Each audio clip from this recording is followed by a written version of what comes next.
합당하신 하나님 아버지, 이 세상에 살면서 하나님의 자녀로서 부끄럽지 않는 삶을 살고 싶습니다. 때때로 마음의 평안을 잃고 두려워하거나 좌절할 때 주님께서 채워주시는 은혜로 회복되어 주님으로 인해 기쁨이 넘치며 항상 감사합니다라는 고백을 하며 살게 하시옵소서. 하나님, 우리 교회가 주님의 뜻에 따라 움직이는 교회로서 이 지역의 잃어버린 영혼들을 구원의 길로 인도하는 역할을 감당하길 원합니다. 십자가 외에는 자랑할 것이 없다고 하셨사오니 저들을 찾아가 십자가의 사랑을 전하게 하시옵소서. 또 주님과의 사이나 사람과의 사이에 벽을 쌓으며 사는 것이 아니라 누군가 건너갈 수 있는 다리를 만드는 사람이 되어 선교시의 선교사님들과 어려운 이웃을 위해 물질로 구제하고 기도로 후원하는 우리 교회 성도님들 되게 하시옵소서. 추운 겨울도 봄이 오면 물러가듯이 우리가 당하는 고난이 아무리 깊어도 하나님의 은혜가 임하면 떠날 줄 믿습니다. 하나님의 말씀에 순종하게 하시고 끝까지 예수님의 이름으로 기도하며 응답의 순간까지 기다릴 줄 아는 믿음을 갖게 하여 주시옵소서. 또 은혜로 구원받고 육체로 멸망하지 않도록 우리의 나쁜 성품을 죽이고 주님과 동행하여 어떠한 어려움이나 시험에도 이겨내고 승리하는 삶을 살게 도와주시옵소서. 하나님, 저희가 올려드리는 찬양을 기쁘게 받아주시옵소서. 찬양 가운데 거하시는 주님을 만나는 시간이 되기를 소망합니다. 뉴송 찬양팀과 우리 찬양대 또 예배를 위해 애쓰고 수고하는 손길들이 있습니다. 저희들을 봉사할 수 있음에 감사하게 하시고 하나님께서는 저희들을 기억하사 하늘의 상급으로 쌓아주시옵소서.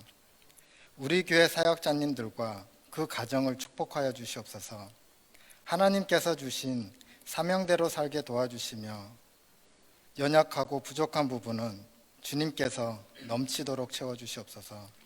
주의 하나님, 우리 교회 성도님들 중 아프신 분들에게 찾아가 주시옵소서. 하나님의 은혜가 그분들께 임하여 회복시켜 주시고 새 힘을 얻게 하여 주시옵소서. 하나님 아버지, 홈 미니스트리와 어린이 교회 예배를 기쁘게 받아 주시옵소서. 우리 아이들을 인도하사 선한 믿음의 사람들을 만나게 하시고 언제 어느 곳에 있더라도 말씀과 기도로 주님과 함께하며 살아가게 하시옵소서. 말씀을 전하시는 양승원 목사님 가정을 축복하시고 주님의 놀라운 능력이 함께하여 주신 말씀을 전하실 때 성령의 역사가 일어나게 하시옵소서. 말씀을 듣는 저희들 세상이 빼앗아 갈 수 없는 진정한 기쁨 예수 그리스도를 더욱더 사랑하며 살게 하시옵소서. 주님을 사랑하고 믿는 자들의 마음속에 기도하고자 하는 믿음을 주셨으니 성령 하나님, 저희들을 도우사 날마다 기도하게 하시옵소서.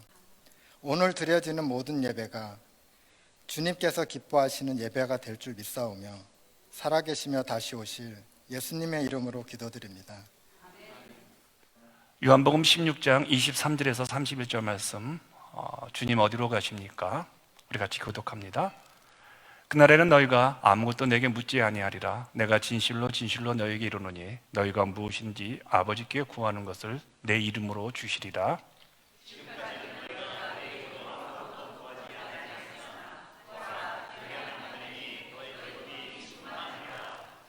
이것을 비유로 너희에게 일렀거니와 때가 이르면 다시는 비유로 너희에게 이르지 않고 아버지에 대한 것을 밝히 이르리라.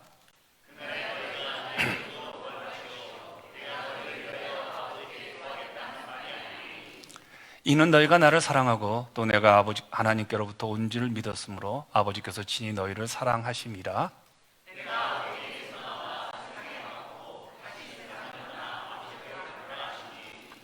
제자들이 말하되 지금은 밝히 말씀하시고 아무 비유로도 하지 아니하시니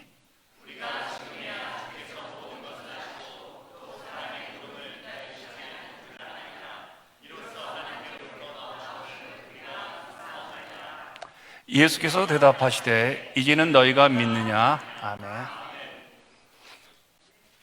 제가 매 토요일마다 주일을 위해서 기도할 때 고백하는 게 하나 있습니다. 여러분이 좀 더 예배 가운데 자유함이 있었으면 좋겠다라는 생각을 합니다. 찬양할 때 좀 더 많이 좀 움직이시고 입을 크게 벌리시고 말씀을 들을 때 정말 하나님이 나에게 주신 말씀을 생각하면 주저하지 마시고 아멘으로 그 말씀을 여러분이 가지시면 우리 안에서 얼마나 큰 하나님의 은혜와 영적인 영광이 드러날까 하는 생각을 해봅니다. 예배 오신 여러분들 적극적으로 주의 말씀 앞에 응대하시고 그리고 한 주간 동안 이 말씀들 한번 살아보고 다음 주에 하나님 어떻게 나에게 역사하셨는지를 같이 삶을 나누는 그런 신실한 성도들 되기를 축원하겠습니다. 1990년대 후반에 한국에서 간 큰 남자 시리즈라는 게 유행이 있었습니다. 저는 그 당시 유학생활을 하고 있었기 때문에 잘 몰랐는데 한 친구가 저한테 보내준 이메일에 이 내용이 있어서 제가 여러분들에게 소개합니다. 말하는 사람 따라 조금씩 다르지만 대강 이렇습니다. 20대의 강 큰 남자는요, 반찬 투정하는 남자라고 합니다. 30대는요, 아내에게 아침밥 챙겨달라고 아침마다 소리치는 남자라고 합니다. 40대 강 큰 남자는 어떤 남자일까요? 아내가 뭘 말하면 그냥 아내를 뚜렷하게 째려보는 남자라고 합니다. 50대는요, 아내가 잔소리할 때 꼬박꼬박 말대꾸하는 남자라고 합니다. 이제 여기서부터 좀 그렇습니다. 조금. 60대는 좀 어떨까요? 60대 강 큰 남자는요, 외출하는 아내에게 어디 가느냐고 묻는다고 합니다. 그리고 언제 돌아오느냐고 묻는다고 합니다. 70대 남자는요, 강 큰 남자는요, 아내가 외출할 때 뒤따라 나서는 남자라고 합니다. 80대 가면 아주 살벌해집니다. 그때까지 살아서 아내가 수발들게 하는 남자라고 합니다. 그런데 여러분, 세대를 초월해서 세상에서 가장 강 큰 남자가 누군지 아세요? 강 큰 남자 시리즈를 모르는 남자라고 합니다. 이제 몇 시간 후면 주님께서는 십자가에 못 박혀 죽으셔야만 합니다. 그래서 이 세상을 떠나기 전에 주님께서 사랑한 제자들에게 마지막 유언을 남겨놓는 장면이 오늘 본문입니다. 근데 주님이 이렇게 탄식하고 있습니다. 이 예수님의 제자들 가운데 강 큰 남자들이 대부분이었던 것 같습니다. 첫째, 어느 제자도 주님 어디로 가시느냐고 물지 않습니다. 23절을 보시면요, 그날에는 너희가 아무것도 내게 묻지 아니하리라. 이 말씀을 좀 묵상을 해보았습니다. 왜 그런 생각을 제가 개인적으로 했느냐면요, 현재 주님의 상황을 우리가 알아야 합니다. 현재 주님은 6시간 후면 돌아가십니다. 그것도 십자가에서 아주 비참하게 죽습니다.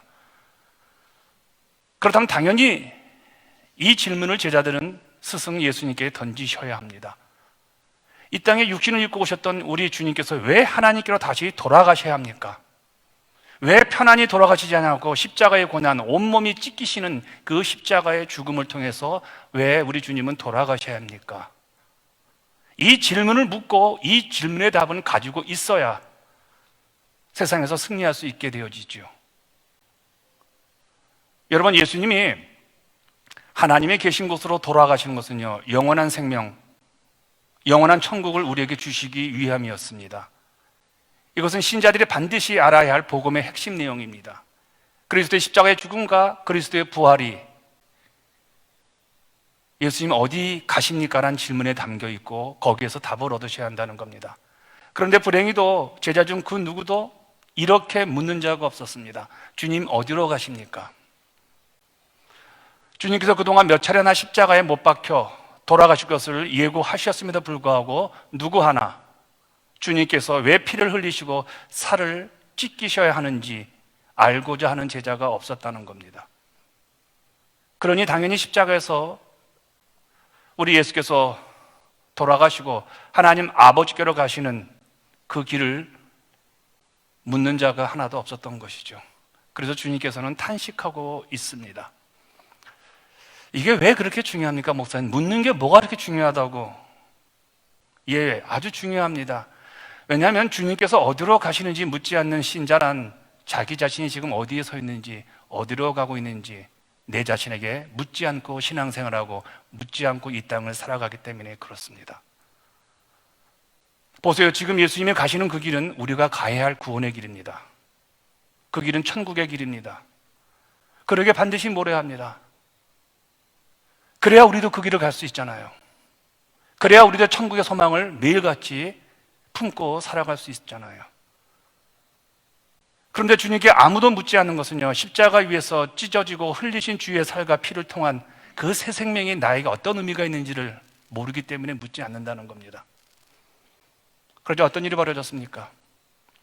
결국 주님께서 어디로 가시는지, 주님께서 왜 피를 흘리시고 살을 찢기셔야 하는지 도무지 묻지 않고 알려하지 않고 예수를 따랐던 제자들이 주님께서 바로 자신을 또한 자신들을 위해서 십자가에 못 박히는 그 가장 결정적인 순간에 모두 두려움과 근심에 빠져서 뿔뿔이 흩어지고 말았습니다.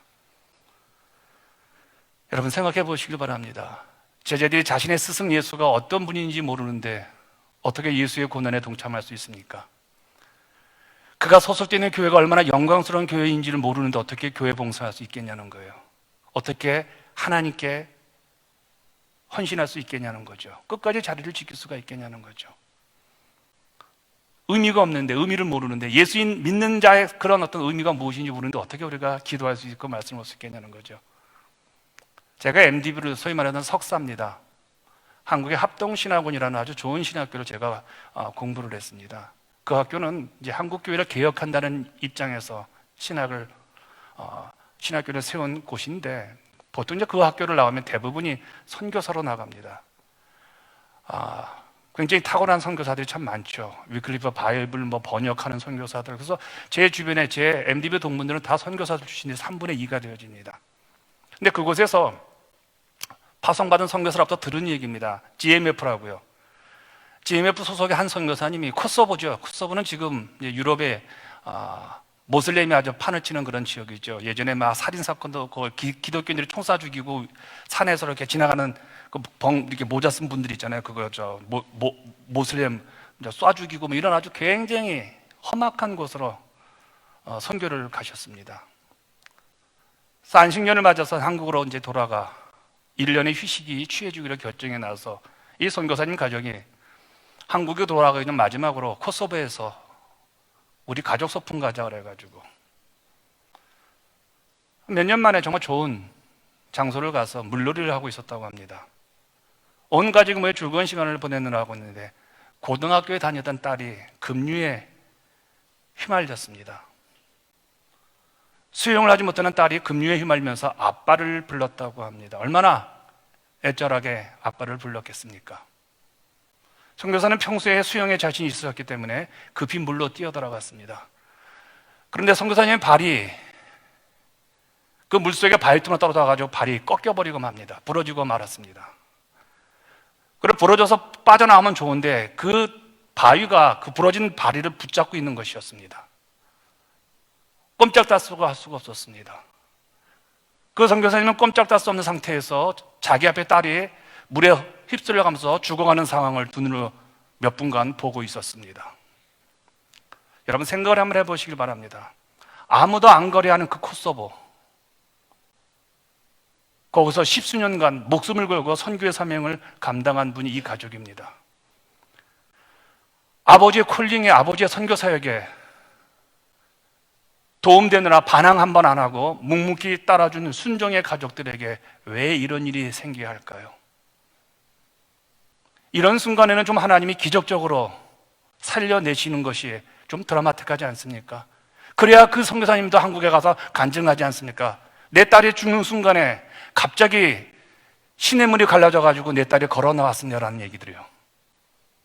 그런데 설상가상으로 딸을 구하러 돌아간 아버지의 다리까지 부러지게 왜 하나님은 놔두셨을까요? 구해주지 않을 거라면 아버지라도 다리 부러지지 않게 하셨는데 도와주지도 않고 선교사님 다리까지 부러뜨려 버렸습니다. 아니 그 바위만 좀 피하게 도와주셨더라도 그 관연한 딸이 아버지의 눈앞에서 공포해지는 모습으로 죽어가지는 않았을 것입니다. 근데 더 놀라운 게 있습니다. 그 선교사님이 안식년을 포기하고 다시 코소보로 있겠다고 한 겁니다. 그리고 지금도 여전히 그 사역을 하고 있습니다. 여러분, 이 선교사님 어떻게 평가하십니까? 저주받았다고요? 무슨 죄가 많아서 그런 어려운 일 겪었냐고요? 믿음이 없는 자들은 하나님의 능력이 이 정도밖에 안 되냐, 위기의 상황에서 전혀 도와주지 않는 그런 하나님, 내가 뭐하러 믿어? 하고 하나님을 떠날 것입니다. 그런데 이 선교사님 늘 하나님께 물었던 사람입니다. 주님, 제가 왜 코소보에 가야 합니까?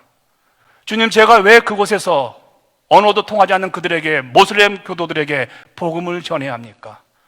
왜 주님은 이곳에 오셔서 그들을 사랑한다고 저에게 말씀해 주셨습니까? 늘 하나님께 묻고 답을 스스로 만들어냈던 선교사님이셨습니다. 믿음의 사람들은 어떤 상황 속에서 자신은 스스로 홀로 결단하지 않습니다. 하나님께 묻습니다. 그리고 그 콜링 앞에 순종하게 되어지죠. 하나님의 부르심 앞에 하나님께 묻고 내가 그곳에 있어야 될 자리고 내가 해야 될 자리라면요, 세상에 온갖 풍파와 바람이 불어온다 할지라도 그분은 하나님의 콜링이니까, 하나님의 부르심이니까 떠나지 않고 그곳을 지키겠죠. 이래서 성도는 늘 주님이 가신 길을 묻고 내가 그 길을 지금 걷고 있는지 답을 중심으로 살아가기 때문에 그리스도인이란 세상이 감당하지 못하는 사람이라는 별명을 얻은 겁니다. 여러분, 만약에 제자들이 주님 어디로 가십니까? 라고 물었다면 주님께서는 뭐라고 대답을 하셨을까요?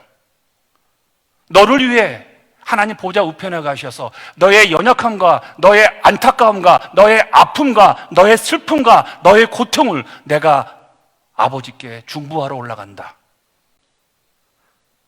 내가 너가 영원히 살아있을 너희 집, 천국에 있는 집을 내가 마련하라고 내가 올라간다라고 말할 겁니다. 그럼 제자들은 이렇게 말씀하겠죠. 주님 없는 세상에서 우리가 어떻게 삽니까? 주님이 계셨어도 주님께 묻고 얼굴을 대면하고도 주님, 우리가 바르게 신앙생활 하지 못하고 시험에 들고 우리가 서로 싸우고 미워하고 그랬는데 그런 영광스러운 주님이 우리 곁에 계시지 않는다면 우리는 어떻게 삽니까? 어떻게 우리 인생의 문제를 해결할 수 있습니까? 바로 이때 주님께서 이렇게 말씀하셨죠. 성령님이 오셔서 내가 했던 그 일들을 너에게 그대로 해줄 것이니 걱정하지 말거라. 이 말은 무슨 뜻입니까? 성령님이 오셔야 하기에 예수님은 이제 십자가로 지시고 죽으셔야 한다는 겁니다. 우리에게 성령을 주시기 위해서 그 예수는 십자가에서 죽고 3일 만에 부활하시고 그리고 천국으로 들어가셔야 한다는 겁니다. 그런데 이런 생각을 했습니다. 목사님 혼자 생각을 참 잘하시네요. 그렇죠? 왜 번거롭게 주님은 올라가시고 예수의 영의 성령은 왜 내려오셨냐는 거예요. 그냥 두 분이 함께 계시면 안 되겠냐는 거예요. 그러면 안 된다는 거예요, 여러분요. 예수님은 반드시 승천하셔야 합니다. 내려온 곳으로 다시 올라가셔야 한다는 겁니다. 그래야 예수님의 승리가 확증이 되는 겁니다. 예수님을 경지하여 죽여버린 이 세상이 틀렸다는 것을, 예수님은 죽는 존재가 아니고 다시 살아나는 존재라는 사실을 증명하기 위해서라도 그분은 하늘로 승천하셔야 한다는 거예요. 주님이 옳다는 것을 증명하는 길은 예수님의 사망을 이기시고 살아나셔서 하나님 보좌 우편 원래 우리 예수의 그 자리로 복귀를 하셔야 하기 때문에 주님은 하늘로 올라가셔야 합니다. 만일 주님께서 부활하신 상태가 아닌 이 땅에서 가시적 육신의 몸으로 계속 살아가셨다면 제자들과 함께 3년 반을 생활하신 때처럼요, 한정된 장소에서 한정된 사람들에게만 역사를 하겠지요. 그래서 주님은 성령의 영으로 다시 내려오셔야 합니다. 성령님이 오셔야 하는 정말 중요한 이유는 이제는 믿음의 시대가 도래해야 하기 때문에 그 성령님은 오셔야 한다는 것이죠. 그러므로 믿음이란 하나님의 택한 백성들에게만 주어지는 하나님의 특별한 선물입니다. 믿음은 보이지 않는 것을 실제로 받아들일 수 있는 신비한 능력이라는 겁니다. 자, 성령님이 오셔서 제자들에게 이 은혜를 주시자, 이 믿음의 은혜를 주시자, 한 번 더 주님 어디로 가십니까? 라고 근본적인 질문을 하셨던 제자들에게 이 성령님 오신 다음에 이 새로운 믿음을 갖게 된 이 제자들에게 어떤 삶의 변화가 일어난 줄 아세요? 1905년 노벨 문학상을 받은 폴란드의 작가 H. 생케비치라는 분이 쓴 코바디스라는 책이 있습니다.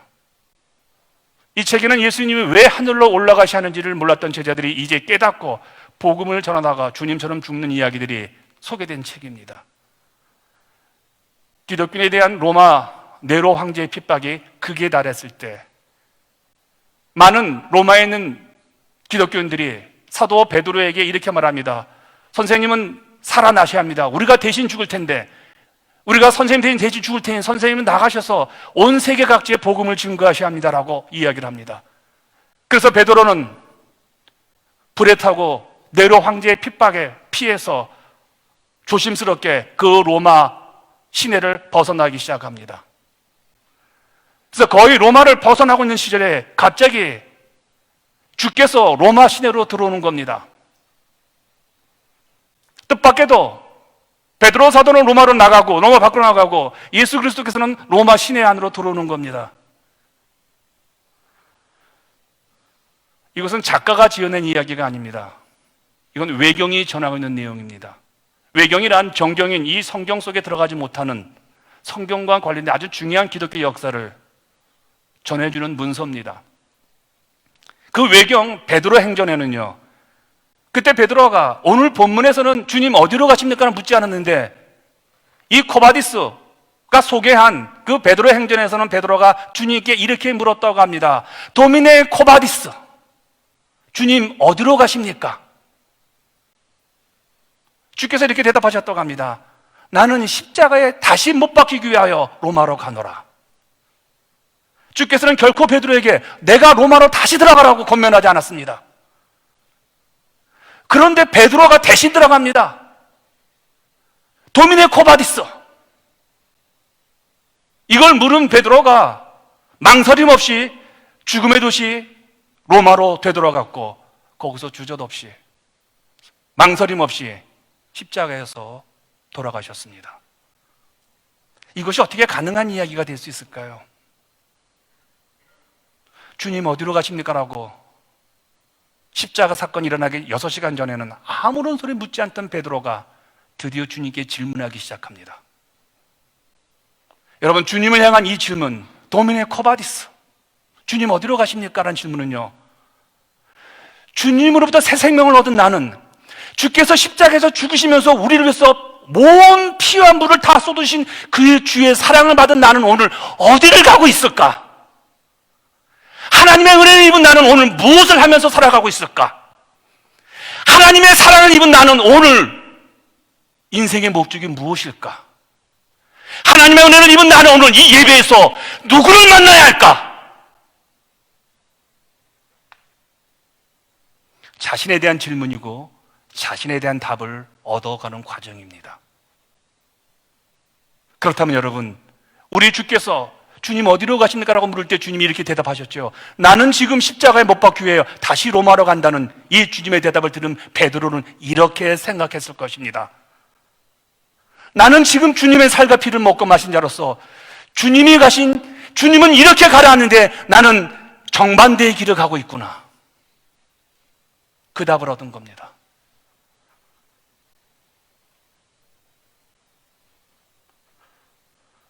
사랑하는 여러분, 아침마다 한번 물어보시기 바랍니다. 주님 어디로 가십니까?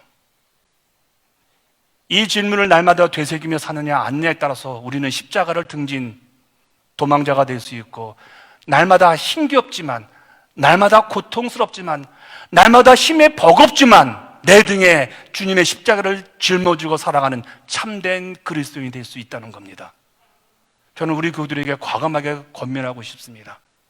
삶에 어려움이 오거나 교회 생활에 지쳤거나 그리고 인생살이에 너무 힘들거나 포기하고픈 마음이 들 때마다 여러분 꼭 물어보시기 바랍니다. 주님이 어디로 가십니까? 그럼 여러분이 있어야 될 이유와 삶의 존재의 의미와 예배를 드려야 할 가치와 그리고 내 고통의 의미가 무엇인지를 깨닫게 되어집니다. 그럼 어떤 어려움도 시험도 어떤 고통도 감당할 수 있는 성령의 능력이 내 안에 이미 존재하고 있음을 깨닫게 되어지십니다. 올 한해 늘 주님께 어디 가십니까? 라고 묻고 스스로 답을 얻어서 늘 세상에 감당할 수 없는 믿음의 사람으로 승리하는 우리 교우들 되시길 축원드리겠습니다. 이제 제자들이 주님 어디로 가시냐고 묻지 않는다고 한탄하셨던 주님께서 또 한 번 한탄하십니다. 그게 25절에서 말씀을 하시는데 참 이상하십니다. 이것을 비유로 너에게 이뤘거니와 때가 이르면 다시는 비유로 너에게 이르지 않고 아버지에 대한 것을 밝히 이르리라. 여기서 말씀하시는 비유로 지금까지 주님이 말씀하셨다고 합니다. 누구들에게요? 제자들에게요. 여러분, 제자들은 굉장히 무식합니다. 그 무식한 제자들에게 천국의 비밀이나 하나님의 말씀을 가르칠 때 좀 더 쉽게 이해할 수 있도록 주님은 늘 비유를 사용하셨습니다. 그러므로 비유란 어떤 것을 설명하기 위해서 제시하는 화법입니다. 그런데 이제 주님께서 하늘로 승천하시기에 더 이상 비유로 제자들에게 설명하지 않겠다고 합니다. 설명할 수도 없지요. 그런데 주님께서 대범하게 이렇게 선언하신 이유가 있습니다. 너희 참 머리가 나쁘고 너희가 참 지혜가 없고 내가 설교할 때마다 어렵다고 하고 내가 설교할 때마다 너희들 못 알아듣겠다 하는 너희들에게 내가 항상 비유로 쉽게 얘기했는데 이제는 내가 그렇게 말 안 하겠다. 내 뒤에 오시는 성령께서 내가 가르쳤던 것을 이제는 비유로 얘기하지 않냐고 너희들이 이해할 수 있도록 성령의 언어로 너희들에게 말씀하실 것이다. 성령의 능력으로 우리가 이해할 수 있고 깨닫고 믿음의 길을 걸어갈 수 있다는 겁니다. 그러면 여러분요, 정말 성령이 내 안에 임했다는 것을 우리는 어떻게 할 수 있을까요? 정말 성령이 특별하게 비유로 말씀하지 않냐고 신적인 성령의 언어로 우리에게 말씀하시고 우리에게 힘을 주고 능력을 주고 지혜를 주는 그게 무엇이냐는 거예요. 그게 기도라는 겁니다. 근데 예수님이 또 한탄하십니다. 두 번째, 어느 제자들도 기도하지 않았다고 말합니다. 아무도 내 제자들 가운데 기도하지 않았다. 아무도 우리 교인들 가운데 기도하지 않았다는 겁니다. 사람이 왜 예수를 믿는지 그 이유를 알려면요, 그 사람의 기도 내용을 들어보면 합니다. 오늘 여러분 가운데 내 몸을 놓고 기도하는 분이라면요, 몸 때문에 기도하시는 겁니다. 여러분 가운데 자녀들 때문에 안타까워서 여러분이 기도를 하신다면요, 여러분이 예수를 믿는 이유가 자녀들 때문이라는 겁니다. 그러므로 한 사람의 신앙의 수준은요, 그 사람의 기도의 내용을 넘어서지 못합니다. 우리의 기도가 나를 중심으로 한 이기적인 기도라면 일관되고 있다면요, 바로 그것이 우리가 예수님을 믿는 진짜 이유이죠. 인간이란 자기 관심이 쏠리는 것만을 위해 기도하고 그 기도의 테두리 내에서만 우리가 행동을 합니다. 주님께서 제자들과 가지신 최후의 만찬 속상에서 오늘 본문에 이르기까지 기도에 대해서 4번이나 강조를 하시고 계십니다. 근데 주님께서 23절에 이런 말씀을 하시죠. 그날에는 너희가 아무것도 내게 묻지 아니하니라. 내가 진실로 진실로 너희에게 이르노니 너희가 무엇이든지 아버지께 구하는 것을 내 이름으로 주시리라. 여기 묻다라는 단어가 에로타오라는 헬라어입니다. 죄송합니다. 이렇게라도 설명을 해야 여러분이 이해가 쉽기 때문에 원어를 갖고 해석을 해드리는 겁니다. 에로타오라는 것은 묻다라는 뜻입니다. 그런데 24절에 기도로 구하다라는 단어가 어떤 단어냐면요, 아이타오라는 단어입니다. 그런데 성경에서는요, 에로타오와 아이타오, 묻다와 기도로 구한다라는 이 두 단어가 함께 혼용해서 씁니다. 그렇다면 23절에 아무것도 묻지 아니라는 말은요, 아무것도 하나님께 기도를 하지 못했다는 겁니다. 그러면 23절은 앞뒤가 참 해석하기가 어렵습니다. 그날에 너희가 아무것도 내게 기도하지 않았는데 내가 진실로 진실로 너희에게 이르노니 너희가 무엇이든지 아버지께 구하는 것을 내 이름으로 주시리라. 좀 헷갈립니다. 이 말이 좀 어설픕니다. 이렇게 해석을 하면요, 너희가 나한테 기도하지 않았는데 내 이름으로, 하나님의 이름으로 구하면 다 주겠다는 말. 아니, 기도하지 않는 자에게 저 말 해봤자 아무 의미가 없잖아요. 이 말씀을 묵상하면서요, 정말 굉장한 큰 은혜를 제가 받았습니다. 아무것도 묻지 않는다는 것은요, 아무것도 하나님께 구할 필요가 없는 존재가 된다는 겁니다. 하나님께 묻지 않을 정도로 내가 완벽한 존재가 된다는 거예요. 성도는 결국에는 아무것도 기도할 필요가 없는 자로 완성이 된다는 겁니다. 그렇다면 바로 그 다음에 굳이 무엇이든 아버지께 구하는 것을 주신다는 말씀, 여기에 집어넣을 필요가 없잖아요. 기도할 필요가 없는데 왜 다음에는 또 하나님 아버지께 구하라는 기도를 하라고 왜 우리에게 권면할까요? 여기에 성령님의 도움이 있었습니다. 저에게는요. 여러분, 이 말씀의 결론은 이렇습니다. 신자는 구할 것이 없는 사람이라는 겁니다. 동시에 신자는 구해야 하는 사람이라는 겁니다.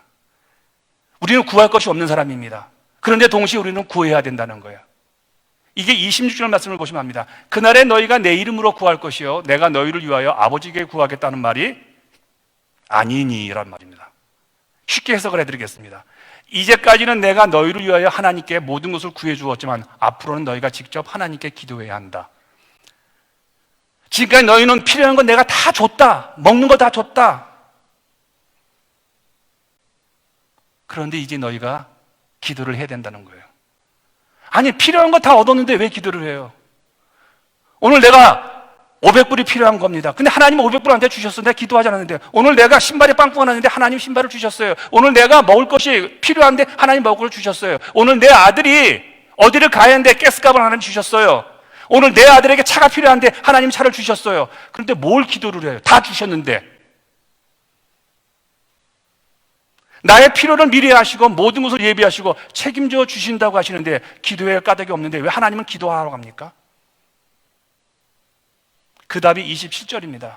이는 너희가 나를 사랑하고 또 내가 하나님께로부터 온 줄을 믿었으므로 아버지께서 친히 너희를 사랑하심이라. 우리가 이제부터 하나님께 기도드려야 할 그 이유, 그 기도의 내용들은 이제는 먹고 살기 위해서 기도하는 것은 아니라는 겁니다. 왜 그럴까요?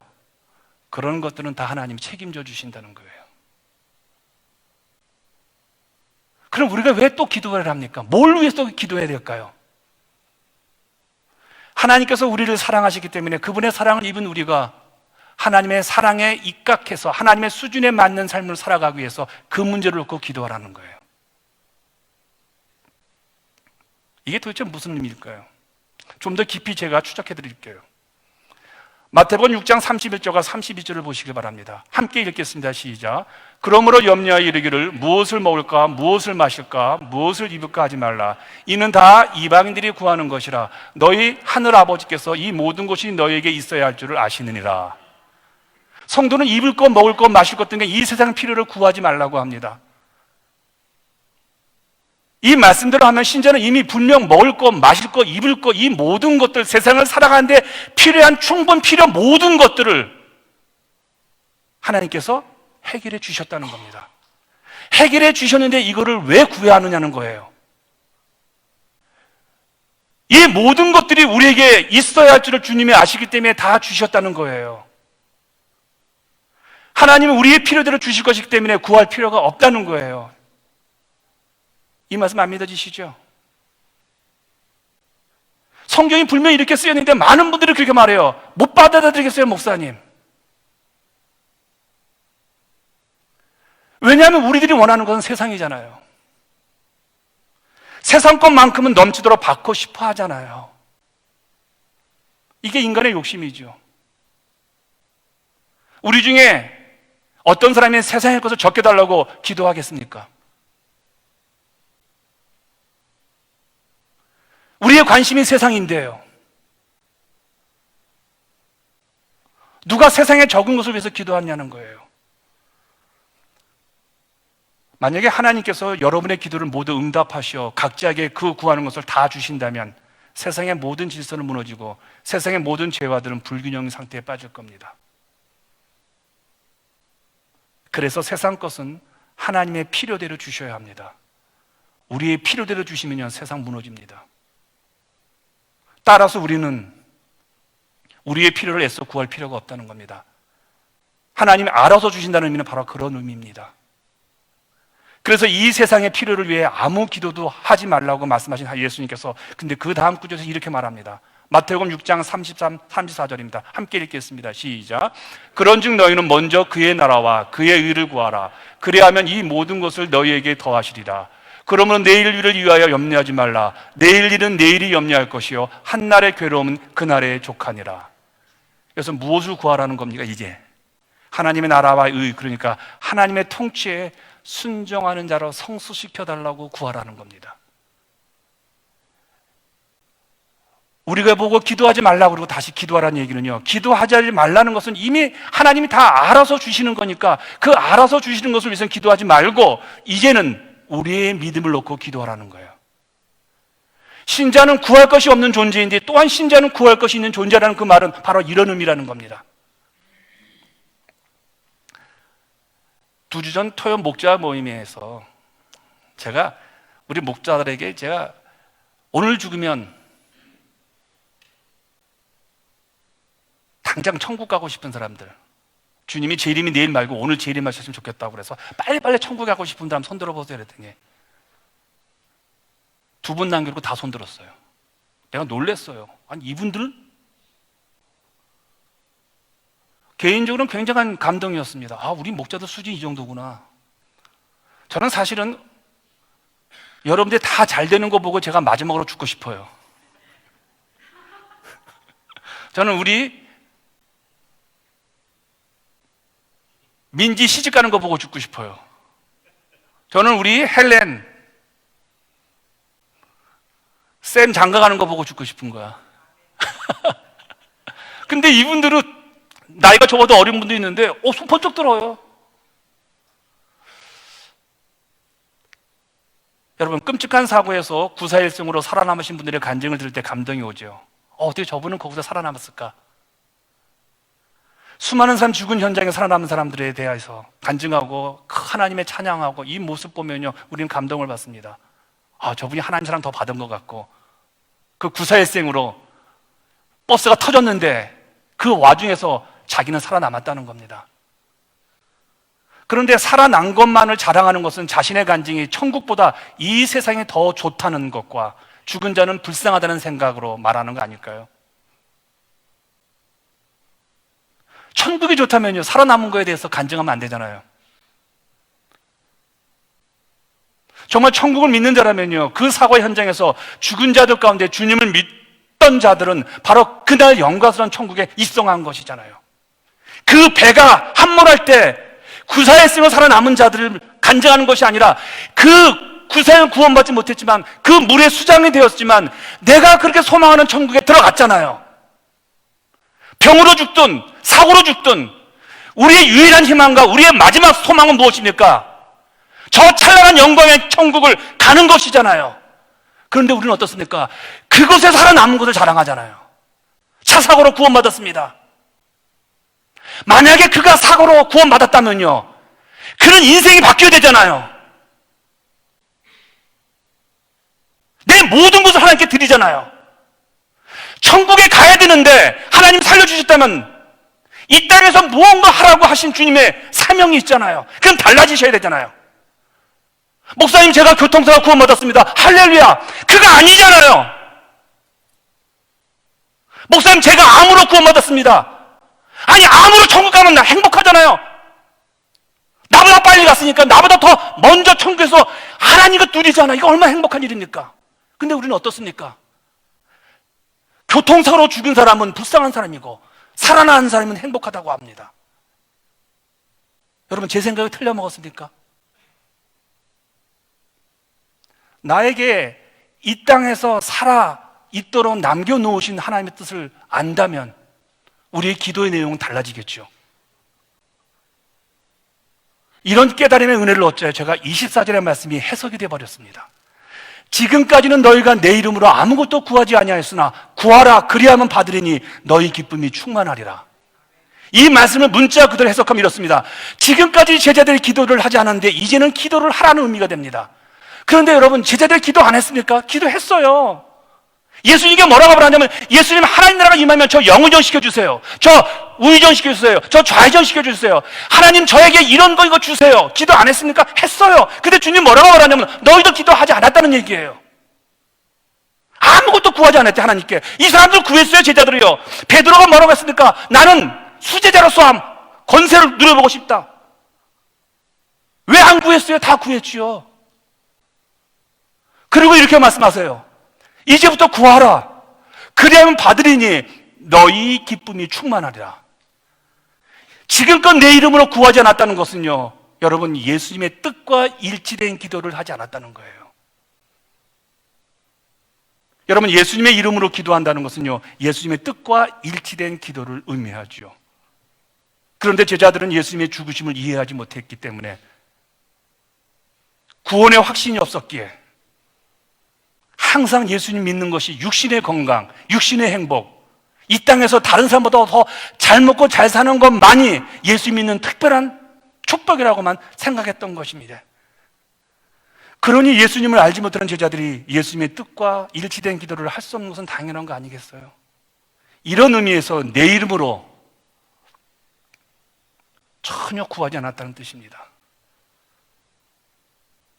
여기서 제가 제 기도의 내용을 한번 살펴보았습니다. 제가 마지막으로 항상 기도가 난다면 이렇게 기도합니다. 예수님의 이름으로 기도합니다. 그런데 정말 나는 그 예수님의 뜻, 예수라는 그 존귀하신 이름에 걸맞는 목사로서 살아가고 있습니까? 사랑하는 여러분들, 매일 아침마다, 아니 식사의 3번마다, 밥 먹을 때마다 여러분 식기도 하시잖아요. 그때 맨 마지막에 뭐라고 기도하십니까? 예수님의 이름으로 기도한다고 그러는데, 여러분 오늘 예수님의 그 이름에 걸맞는 믿음과 걸맞는 인격과 걸맞는 언어와 걸맞는 행함을 하고 있습니까?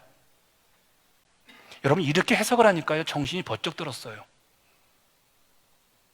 제가 개인적으로 하루에 2시간 이상은 기도를 합니다. 목사들 가운데도 꽤 많이 기도하는 편에 속합니다. 그리고 수시로 본당에 내려와서 기도합니다.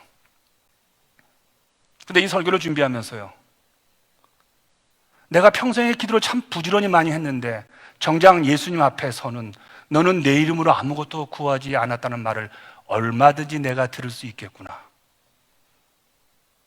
기도를 정말 열심히 했음에도 너 기도 안 해, 너 기도 조금 했어, 이게 아니라 너 기도 하나도 안 했어라는 꾸중을 들을 수 있다는 겁니다.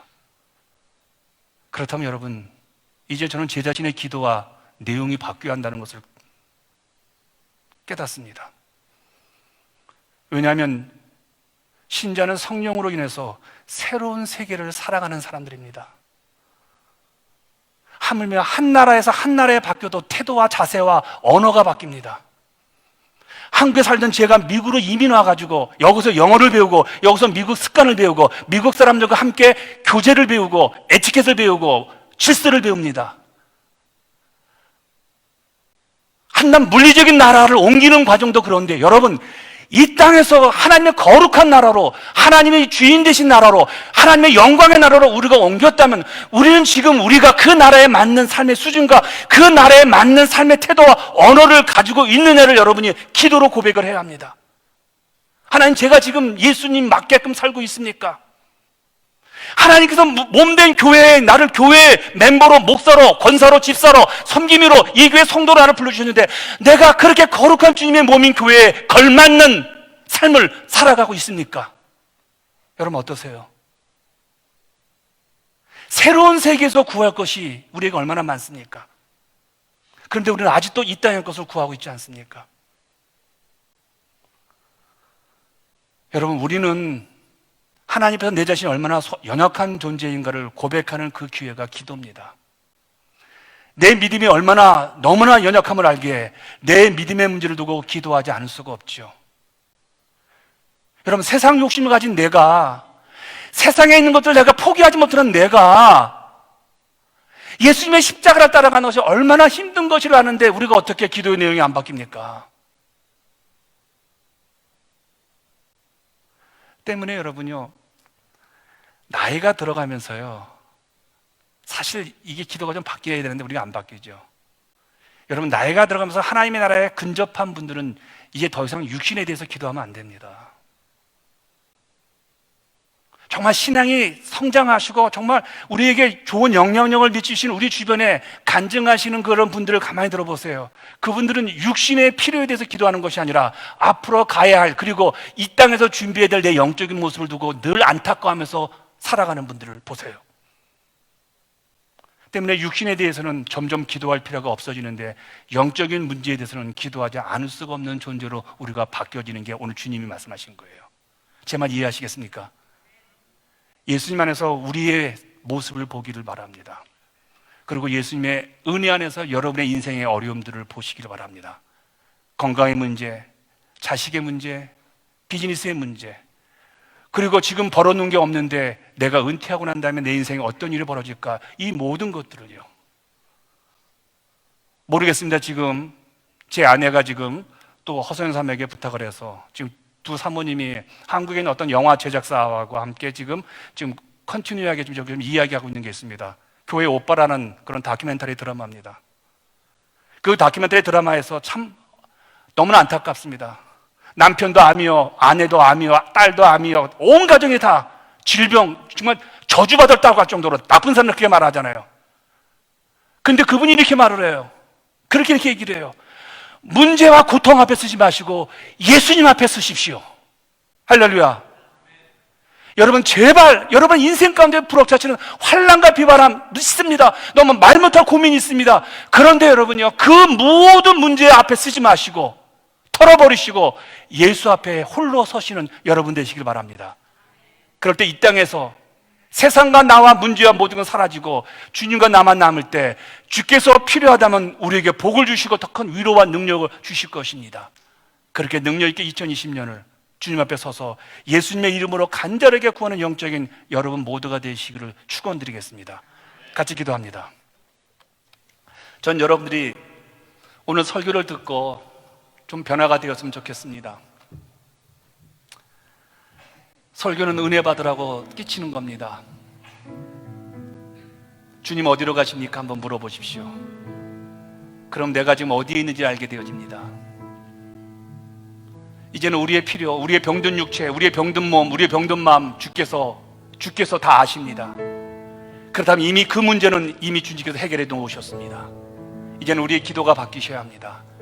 하나님의 나라가 어떻게 확장될 것인지, 내 주변에 죽어가는 영혼들을 어떻게 구원할 것인지, 그리고 나는 영적으로 살아있는 자인지, 오늘 그 기도를, 그 은혜의 삶을 2020년도 하나님께서 초청하십니다. 우리 함께 같이 기도하십시다.